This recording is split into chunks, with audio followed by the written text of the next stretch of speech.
Hello, everybody.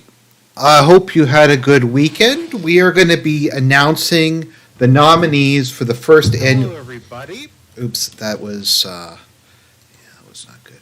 The first annual Argent Awards, aka the Argies, and we are going to be announcing who's nominated, why they're nominated, and where that kind of stuff. So let's see here. Let me just gonna. People wanted me to put this gain filter on, but I think it sounds like crap, so I'm gonna take it off. Okay, there we go. All right, first annual Argent Awards. Let me know if that's okay. Yeah, it's just people constantly complain the audio is too quiet, so it is what it is. So, what is the background? Why are the Argent Awards happening? Why do the Argies exist? These are all very good questions. Um, the firstly, the Argents. A long time ago, I wanted to do the Third World Awards. This was before I even started YouTube. I had like come up with a list of like the most inexcusably third world country, um, stuff like that. The most pathetic country, the greatest socialist tyrant, the Hell on Earth Award, and I wanted to do that. And I just never really got that finished. So that was just kind of a side project that never went anywhere.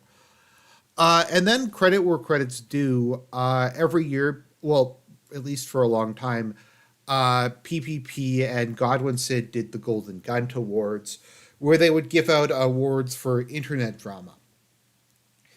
And I liked that concept, but I wanted to do something other than internet drama. So we're giving out awards for stuff that happened in the past current year, for stuff that happened in 2023. We're going to be taking a look at it. We're going to be going through the nominees and explaining why they were nominated. So, our first category, and maybe if like somebody, so I'm still not sure what should be at the order of these. Like if these should be in the order, like if the one I have at the end should be at the end. So if you have any like last minute nominees, changes you think should be made, um, stuff like that, let me know. But we're going to start with the list. So our first category, and some of these I'm going to be honest, I found really, really hard to pick. I know who won for all of these. But so yeah, if you want, post in the live chat or post in the comments below as to who you think won this award, or if uh, or who you think should win this award. You could also guess who I chose because there's a difference between who you might think and who I picked for the or whatever I awarded. So our first category is the King of Cringe.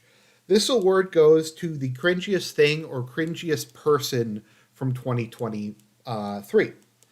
And this was a tough one because we have quite a list. We have Time Magazine's top 100 influencer list. We looked at it. Putin wasn't on it. MBS wasn't on it. Trump wasn't on it. Like basically no one was. I didn't know any of the fucking people they had on the list. So that's number one. Number two, we have the whole Dark Brandon Bidenomics meme. I don't think I really need to say anything about it. That was just, oh, it gets worse every time I see it. Third, we have the Spring Offensive trailer. When Ukraine put out a trailer in preparation for the Spring Offensive, then failed to to obtain operational surprise, and they were like shocked by it. So that's number two. That's the second one on the third one. Next, we have the NATO movie tweet, which is the one where they like compared the Ukraine war to Harry Potter, and like Dune and all that other stuff. That is number 4. And then number 5, we have when Trump sold all the NFTs, and that detracted away from some really good policy stuff that he put out. So post in the chat or down below who you think should win the King of Cringe, or who you think I'm going to give it to. Because we have quite, like, this is a tricky one. We got some big ones. Next, we have Worst Take. And this one I've gone back and forth on a number of different times.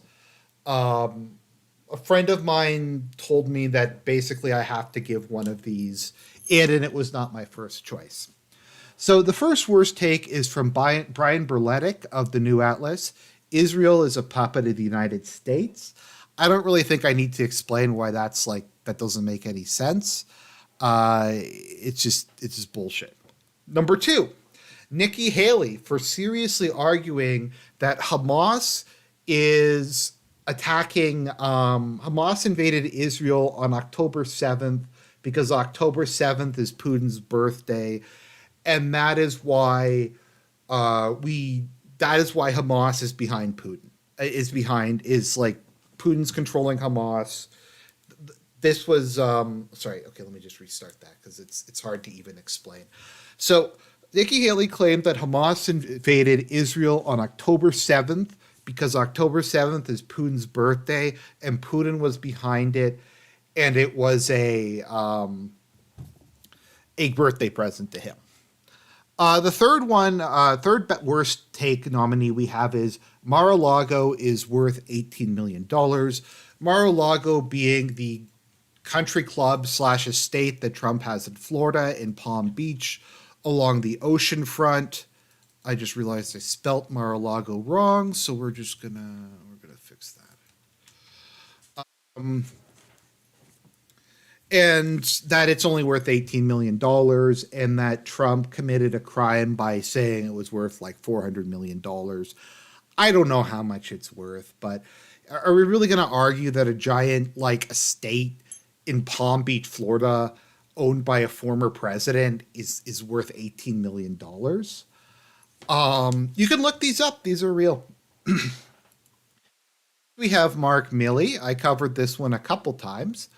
Russia is now a global pariah, and the world remains inspired by Ukrainian bravery and resilience.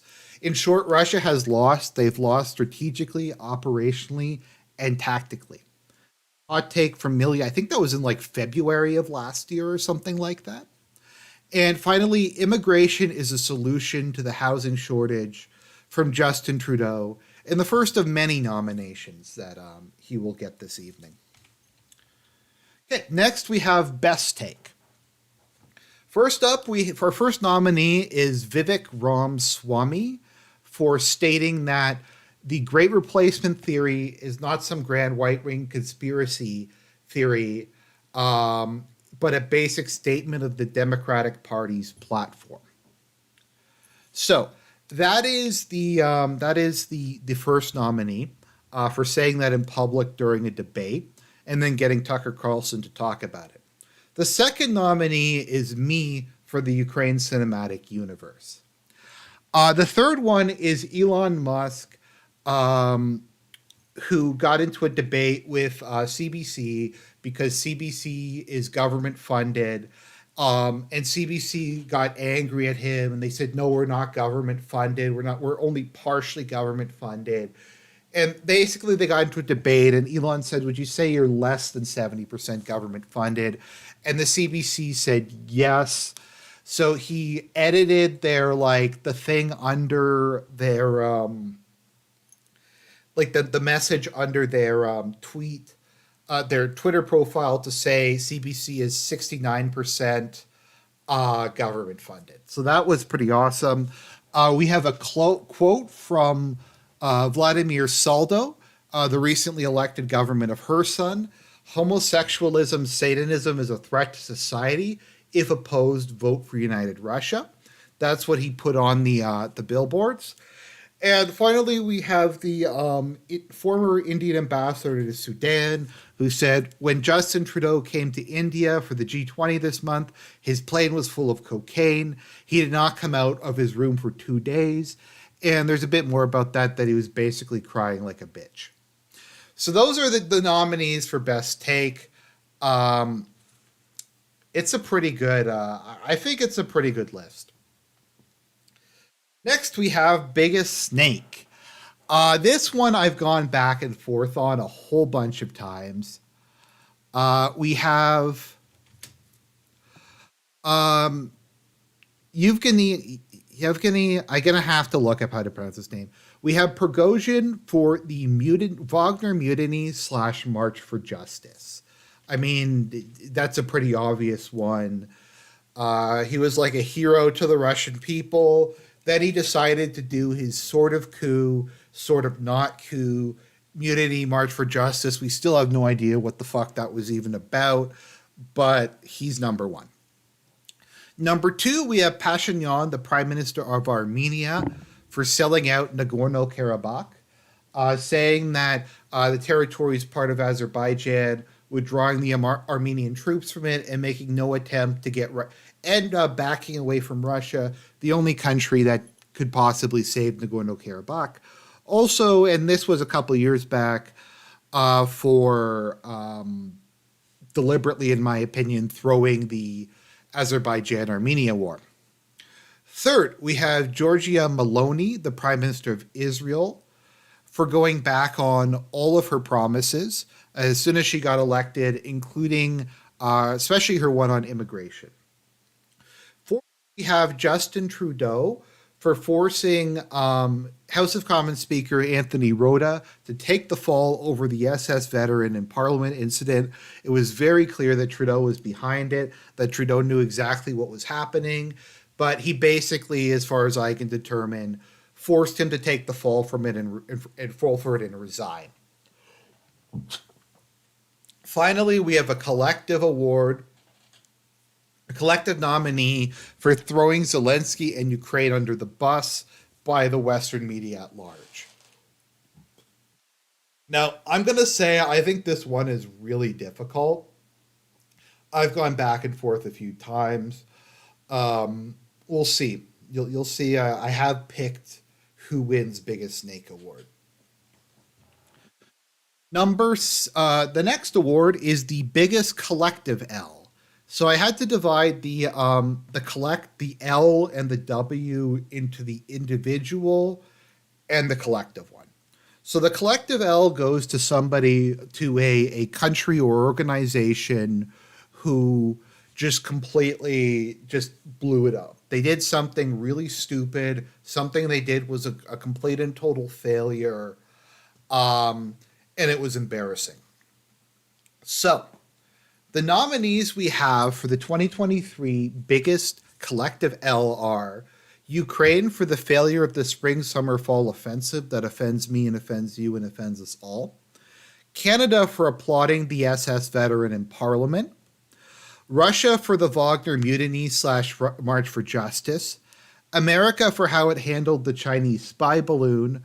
Armenia for the collapse of Nagorno-Karabakh, and America for its B-Team Yemen coalition, consisting of a bunch of countries that are sending one dude each. I think like most of the countries combined are sending one guy.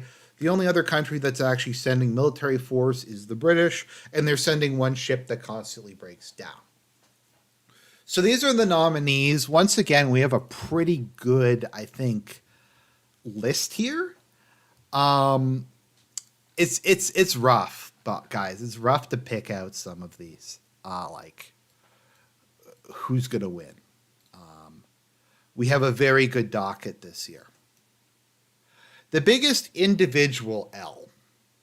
So the biggest individual L is another one where I've gone back and forth.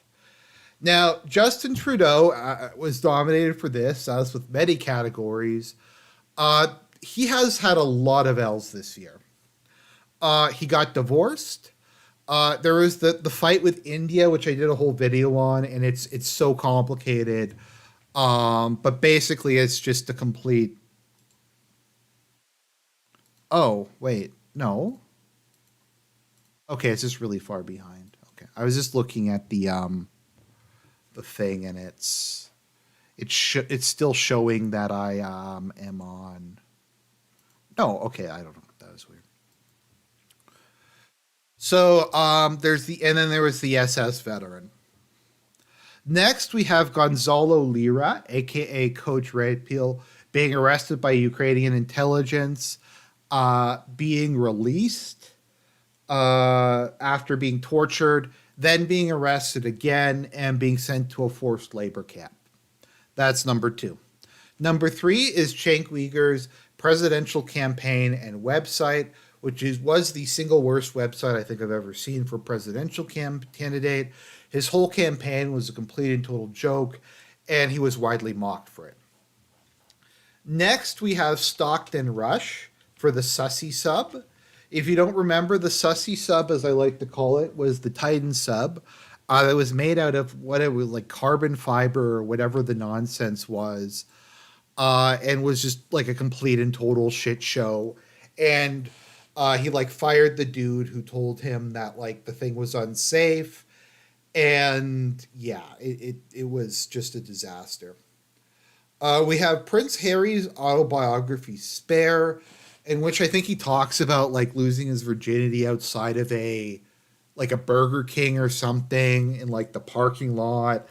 It's just L after L. He talks about like his NTR fetish, and he talks about how William punched him out for being disrespectful. So Prince Harry, that was a pretty big L. We have DeSantis's campaign launch, where him and Elon tried to launch it on Twitter. The whole thing didn't work.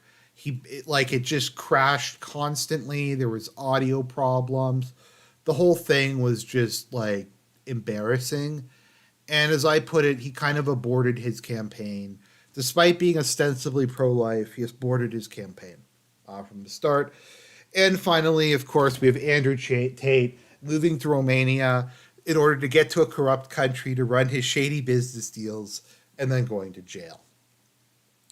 And those are the biggest individual L's. I'm debating maybe I should put like these and the W's at the end, but I feel like people might not stay for the whole show, so it might be good to have them near the beginning. Next, we have the biggest collective W of the year. And our nominees for this are Hamas for the October 8th terror attack, which, I mean, Gaza got leveled, but Israel was getting close to like a peace deal with Saudi Arabia. They were starting to come back into the international community. People stopped giving a shit about Palestine, and they were able to trigger Netanyahu to just go fucking berserk on them. And now Israel is completely isolated. Next, we have China, who I think made one of the biggest diplomatic coups in decades. I called it the new diplomatic revolution, wherein they got Saudi Arabia and Iran to come to a rapprochement, and they're on okay terms now. And hopefully, they're going to wind down a lot of the proxy conflicts. Third, we have Russia for shutting down the spring, summer, fall offensive. That offends me and offends you and offends us all. Fourth, we have Canada for applauding an SS veteran in Parliament. Now, this has been nominated in a number of different categories because you can view it a number of different ways. On one hand, you can view it as the only Kino thing Justin Trudeau has ever done, and like the only cool thing to come out of Canadian Parliament in decades. On the other hand, you could also view this as just a massive like disaster that pissed off the world. So that's number 4.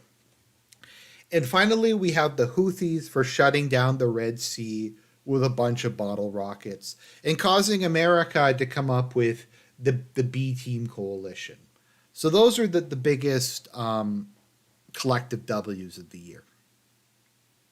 By the way, these aren't in order of which one won. These are in order of length, how long the nomination is. So we have the biggest individual L. Once again, this is a real tough one. I've gone back and forth on this one a number of times. This is the biggest individual L. This is the guy who had the biggest win of the year. The first nomination is for Tucker Carlson, who got fired from Fox. I believe he also collected a lot of severance pay and then started his Tucker Carlson Twitter show, which actually has more viewers than his cable news show did. Secondly, we have Javier Milei's improbable election victory in Argentina, and his immediate axing of basically every paused government agency, massive firing of the civil service, and otherwise crashing the Argentine plane with no survivors. So Milei is getting a nomination for that. Third, we have Lord Miles returning alive after 8 months in Taliban custody, when basically everybody thought he was dead. And he just showed up, and it turned out he'd just been hanging out with the Taliban, and now he's apparently like importing goods from Afghanistan signed by the Taliban to sell. Next, we have Putin's trip to UAE and Saudi Arabia, wherein the aircraft flew overhead and did the Russian flag. They displayed the Russian flag, and like the colors of it, and then there was all the soldiers with like the swords lining the street. We also had him meet with MBS, and they had like the bro handshake. So that was a pretty big W, especially since they keep saying Russia's isolated. Finally, we have Trump fundraising off his mugshot. He got his mugshot, and then he fundraised, I think it was like $8 million off of it in a day, and it completely backfired, and it became a meme, and he used it as a win. Okay, next we have the Chat of the Year award, and this one was another fierce competition I've changed my mind on. So this is the person who just was the alpha male of the year, who who just went above and beyond, and you could feel the T levels radiating from the screen as you read it. So our first nominee is Michael Cassidy. He is the guy who smashed the Baphomet statue and raised, I think it was $20 million in 3 hours for his legal defense fund. He is number one. Second is Israeli Prime Minister Bibi Netanyahu for just going full balls to the wall, leveling all of Gaza, and just not giving a shit. Third is El Salvadoran President Nayib Bukele, however you pronounce his name, for his ongoing efforts to just shut down all organized crime, to tell the international community to go fuck itself, and just to otherwise be a Chad. Fourth, we have former U.S. President Donald Trump, for any number of different things. Not going to the debates was an alpha male move. Making fun of Nikki Haley, the whole what was it? The mugshot, a lot of just the other stuff he's done. He had a lot of alpha male moments for this year, so he's getting a nomination. And finally, we have MMA fighter Conor McGregor for the base stuff that he said on Twitter and the aftermath of the Irish stabbing. So this is a tough one. We have a really good lineup here. Next, we have Gamer of the Year. And this is presented to the person who most embody what it truly means to be a gamer. To play Minecraft in real life. To play... is it in real life? Fortnite in real life. It's a tricky one. So we have Israeli Prime Minister Bibi Netanyahu, for completely leveling Gaza, driving out the population, and as it recently came out, having secret discussions with Congo and Rwanda to ship the Palestinian refugees to Africa. That's number one. Second, we have Yaroslav Honka, the Ukrainian SS veteran who got applauded by Canadian Parliament. Um, I mean, he's an SS veteran. He got the Canadian Parliament to applaud him. What's more that needs to be said? He's like 98 years old or whatever.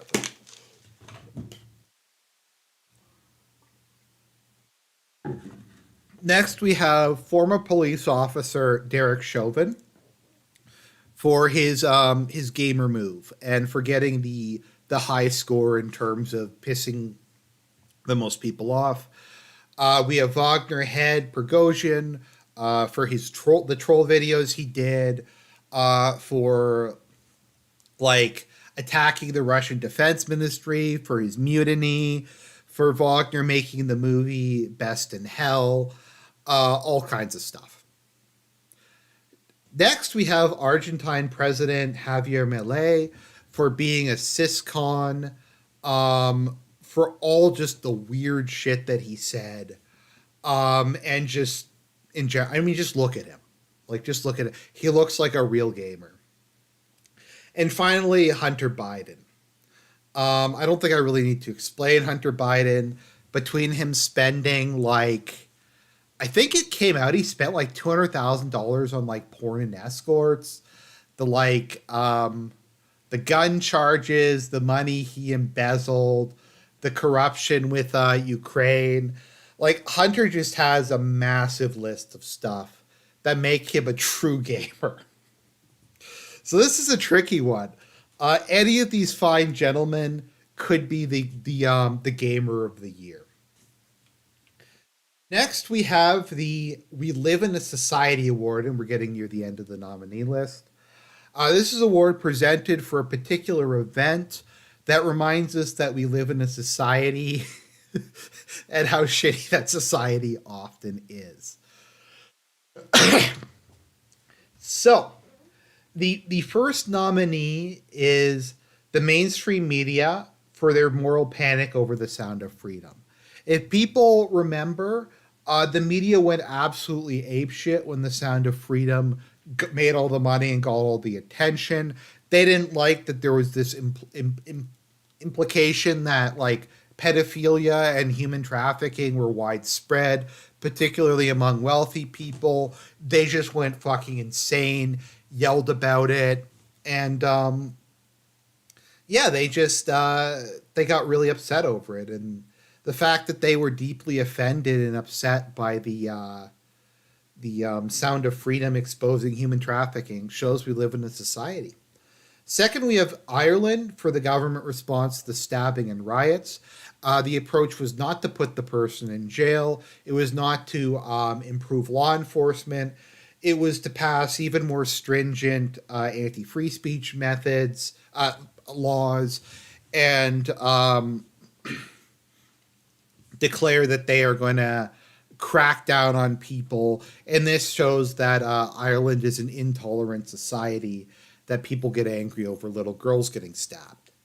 Number 3, America for giving like 10 times as, maybe like 20, maybe 100 times as much aid to Ukraine as Hawaii. They gave, what was it, like $1,000 to every person in Hawaii to rebuild their houses, and Ukraine got $100 billion or however much it was, which shows the priorities of Ukraine, the priorities of the United States and the society that we live in. Fourth is Ukraine's counteroffensive trailer.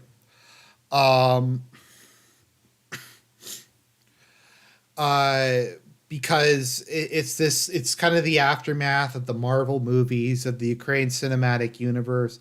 Literally everything has to be a movie trailer. Literally everything has to be a big Hollywood spectacle. That's just the world we live in now. The people we aren't ruled by serious people. We live in a society. And finally, France for rioting over pensions. I mean, I'm sure they probably have, but they weren't rioting over demographic replacement. They weren't rioting over rampant crime, corruption, any of the other societal problems that France had. It was because their gibs were going to be slightly reduced. So that is the awards for We Live in a Society. I think this was another difficult one. I'm not sure if you can guess which one I picked out, but I think these are all pretty solid.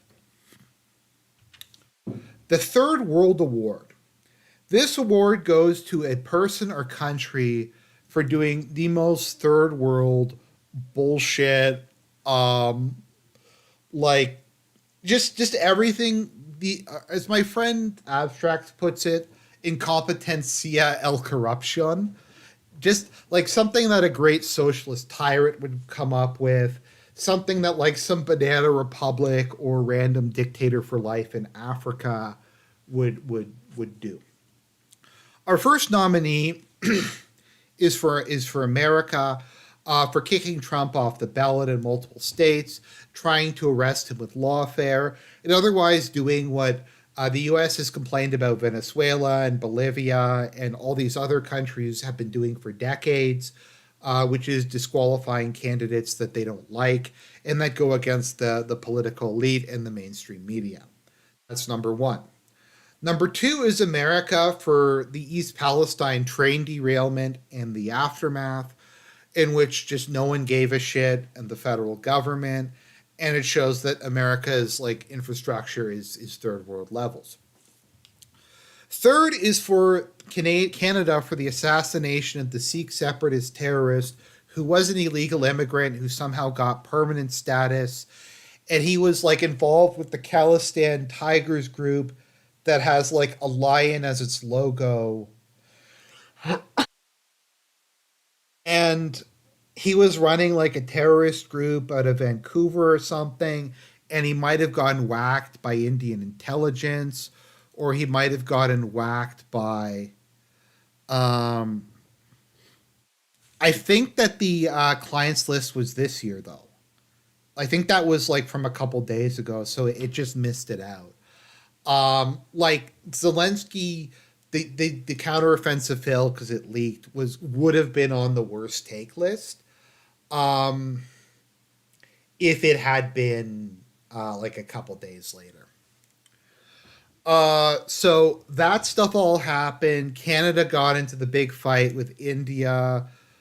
Fortunately, the whole thing involving Israel happened, so that whole disaster got memory hold.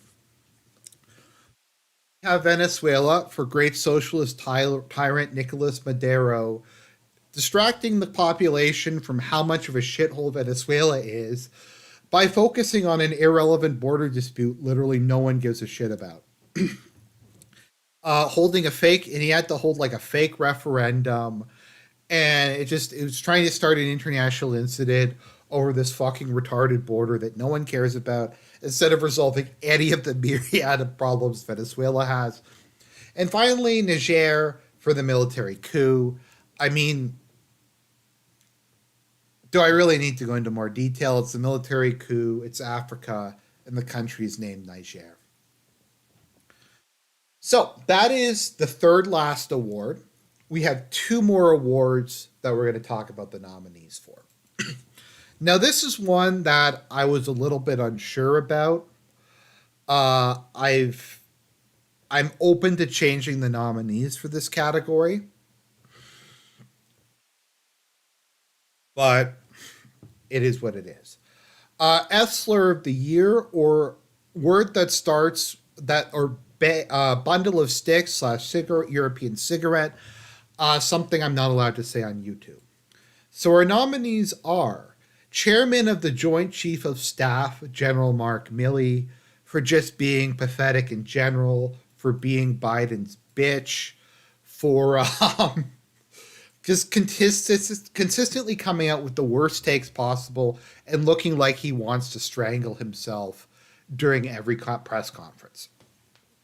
Second, we have Canadian Prime Minister Justin Trudeau. Do I really need to go into more detail? For just being a bitch in general. All the things that got him like worst, that could have got him biggest individual L, could also land him here. We have ADL director Jonathan Greenblatt for how he got dragged through the mud on Twitter. We have German Chancellor Olaf Scholz, perhaps a dark horse candidate, for crashing the German economy, the engine of prosperity of Europe, uh, for being the bitch of the Greens and his coalition and shutting down the nuclear plants, and for not giving a shit that Ukraine blew up Nord Stream. As we have German Chancellor Olaf Scholz. And finally, we have Prince Harry for alienating his entire family, releasing a disgraceful autobiography. I know this was a couple years back, marrying a divorced woman who was older than him. I don't know. Prince Harry, just in general, like, do we really need to go into more detail? And those are our nominees for Esler of the Year. If you think someone should be removed, changed, put back on, let me know. The I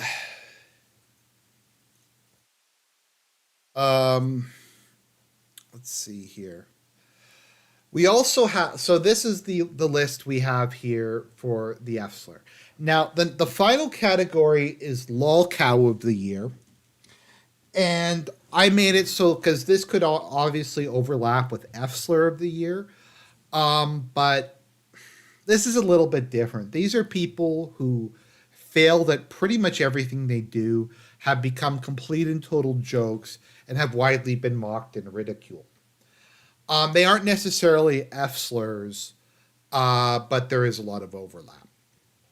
So our first nominee for Lolcow of the Year is Vladimir Zelensky, for any number of different reasons, for the media turning on him, his general delusions of grandeur, picking a fight with his commander in chief, and then there's just all the like the photos of him in his fucking green sweater looking completely out of place. There was the one at NATO where he's just standing off to a side. He's a little fucking manlet, and no one gives a shit. And he just looks like he wants to off himself. So Zelensky is number one. Chris Christie is number two for giving the most entertaining town halls I think I've ever seen. Basically, all of his town halls feel like somewhere between a desperate cry for help and a suicide note.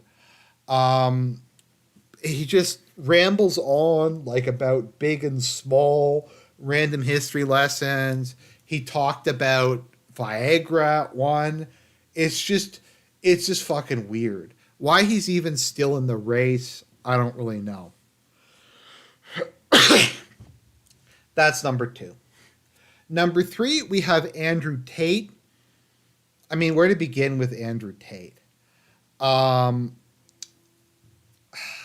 it's rough, man.